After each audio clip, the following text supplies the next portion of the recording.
Amém, queridos, glória a Deus. Estamos aqui no nosso devocional hoje, em 2 Samuel 13 e os Salmos 103 e 104. O tema dessa palavra hoje é o mau conselho, as paixões carnais e a bebida forte. Nosso texto base está em 2 Samuel 13, verso 3 ao 5, que diz: Tinha, porém, Aminon um amigo, cujo nome era Jonadab, filho de Simeia, irmão de Davi. Jonadab era um homem muito sagaz. E ele disse: Por que tanto emagreces de dia para dia, ó filho do rei? Não morirás? Então lhe disse Aminon: Amo Tamar, irmã de Absalão, meu irmão. Disse-lhe Jonadab: Deita-te na tua cama e finge-te doente. Quando teu pai vier visitar-te, dize-lhe: Peço-te que minha irmã Tamar venha e me dê de comer pão, pois vendo-a eu preparar-me a comida, comerei de sua mão. Pois vendo-a eu preparar-me a comida, comerei de sua mão. Amém. Queridos, quero só conversar com você um pouquinho aqui sobre essas três situações que nós vamos ver nesse texto: o mau conselho, as paixões carnais e a bebida forte. Podemos dizer aqui que temos uma trindade maligna. Assim como o diabo tudo replica, copia do Senhor, né? Nós sabemos que ele cria várias trindades malignas. E aqui nós temos nesse texto uma trindade maligna. Temos um trio maligno formado pelo mau conselho, pelas paixões carnais e pela bebida forte. Muito bem. Esse texto aqui, queridos, ele fala justamente do desejo que Aminon tinha pela sua irmã Tamar. Ele vai receber o mau conselho de Jonadab para forçar com que ela esteja ali próximo dele. E aí ele força para que ela se deite com ele, ela evita. Resumidamente, acontece, ele a despreza, abandona, tudo pela sua paixão, né? Pelo seu desejo carnal. E num evento no qual ele é levado ali, para depois, por Absalão, vai querer tomar vingança pela sua irmã, ele promove uma festa ali, vai embriagar o Aminon e depois vai mandar com que seus moços ali matem, né, Aminon como vingança pelo que Aminon fez com Tamar. Muito bem. Então, o que eu quero só destacar aqui na verdade, alguns pontos. O primeiro é sobre os maus conselhos. Você vê aí que o texto diz que ele era amigo de Aminon, esse Jonadab. Esse Jonadab diz que ele era sagaz, ou seja, ele pediu para entender a situação com que o Aminon estava triste e propôs, na verdade, como ele poderia pecar. Então, eu já deixo essa primeira palavra para nós termos sempre muito cuidado com certos conselhos. O crente de verdade, nos quais ele fala no mundo, mas ele tem que ter muito cuidado com os conselhos que o mundo passa. Todo conselho que vai na contramão da palavra de Deus, ele deve ser rejeitado. Então, aqui nós vamos ver que o Aminon já tinha amizade com uma pessoa que não tinha temor a Deus, porque se fosse uma pessoa que teria temor a Deus, ele repreenderia talvez Aminon, pediria que ele conversasse com seu pai, ou seja, ele ia tentar encaminhar ele para o caminho da palavra de Deus. E nós vamos perceber aqui que não acontece isso. E trazendo para o nosso contexto hoje, e essa palavra também direciona um pouco para os jovens, é a mesma coisa. Os jovens hoje, dificilmente eles sentam com seus pais para pedir um conselho, dificilmente eles sentam com seus pastores para pedir um conselho.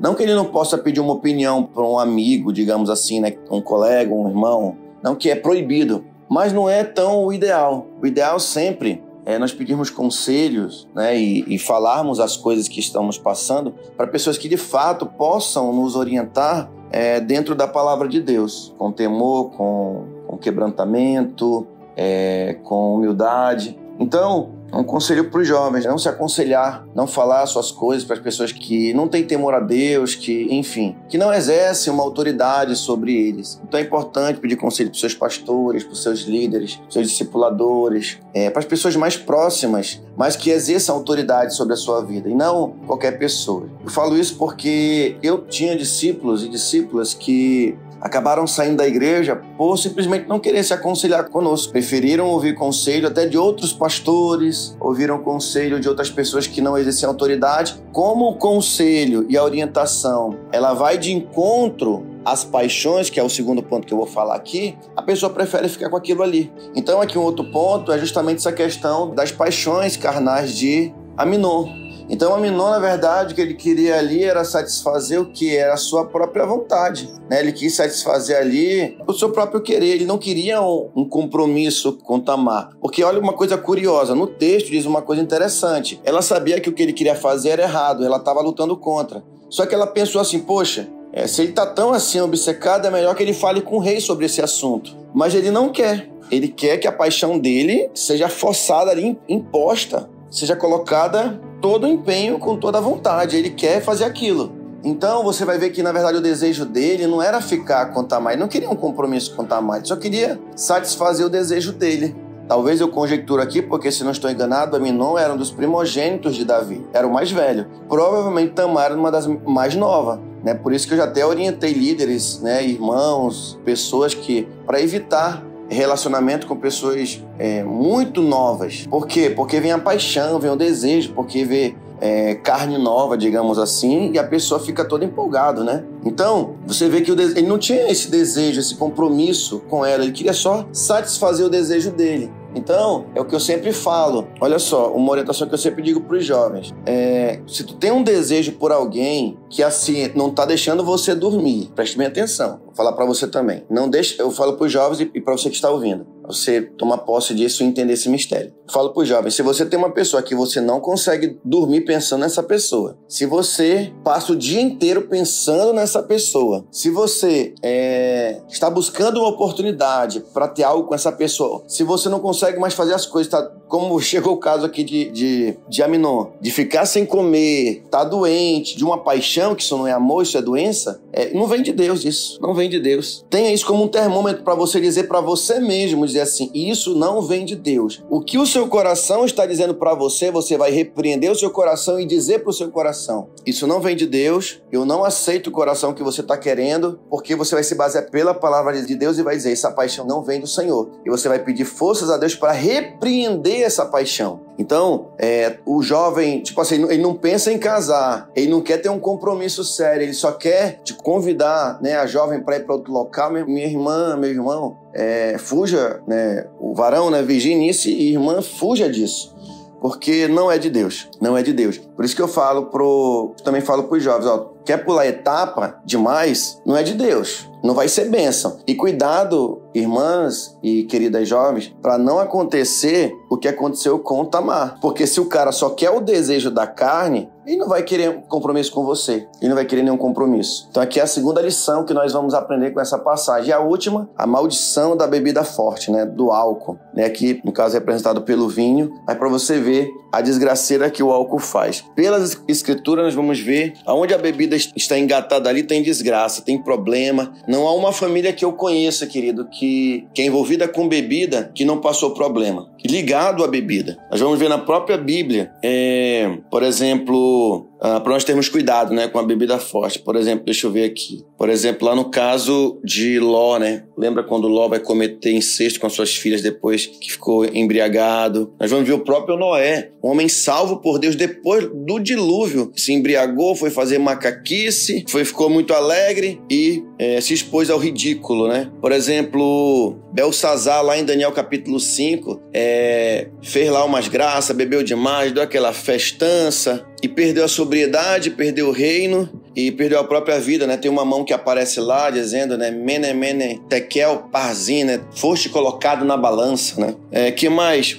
A bebida, ela enfraquece, né? Ela enfraquece a moral, ela escarnece do homem, priva o homem de sabedoria, diz lá no livro de Provérbios, capítulo 20, verso 1. Então ela perverte o direito, a bebida, ela vai trazer os desejos mais ocultos do homem para a realidade dele ali, né? Então, queridos, essa é uma das tríades malignas de Satanás. É o quê? É o mau conselho, são as paixões mundanas e a maldita da bebida forte, que também não só aqui a bebida forte, mas as próprias drogas, enfim, qualquer tipo de vício que possam comprometer a sobriedade, a coerência do homem, né? Então, que Deus nos livre, nós possamos trazer esses exemplos para refletirmos e praticarmos o que é bom, vendo aquilo que é mal, no que nessa tríade fala, fazermos o inverso de tudo isso aqui que é mal, fazermos o que é bom, ou seja, no lugar de darmos atenção aos maus conselhos e buscarmos bons conselhos a quem pode realmente nos dar, buscar, queridos,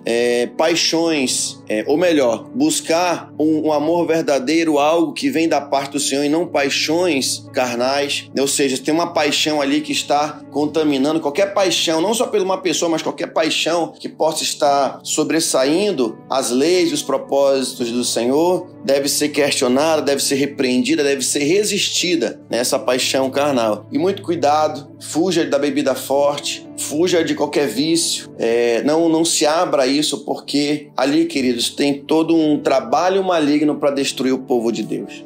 Aqui, claro que havia uma promessa de Deus que a espada não passaria da casa de Davi, nós sabemos disso por conta dos seus muitos pecados. Entretanto, Deus, quando, digamos assim, Ele sabe que Ele nos direciona a uma certa consequência dos nossos atos, mas isso nem sempre é absoluto. Davi teve a oportunidade de ensinar os seus filhos da melhor maneira, as suas próprias mães tiveram a oportunidade, poderiam estar mais vigilantes com relação aos seus filhos, mas nós vamos ver, na verdade, que apesar da misericórdia de Deus, realmente havia um grande desequilíbrio na família, foram várias famílias disfuncionais, famílias no qual não havia controle, não havia coerência, e você vai percebendo que a própria lei de Deus, ela não tinha primazia no coração dos filhos de Davi. Eram homens que viviam no curso, na tora da vida, digamos assim, na força do braço. Fazia o quê? Tô com vontade, vou lá e faço. E aí isso é um problema, não refletiam, não tinham sabedoria, não se guiavam pelos princípios e as leis de Deus,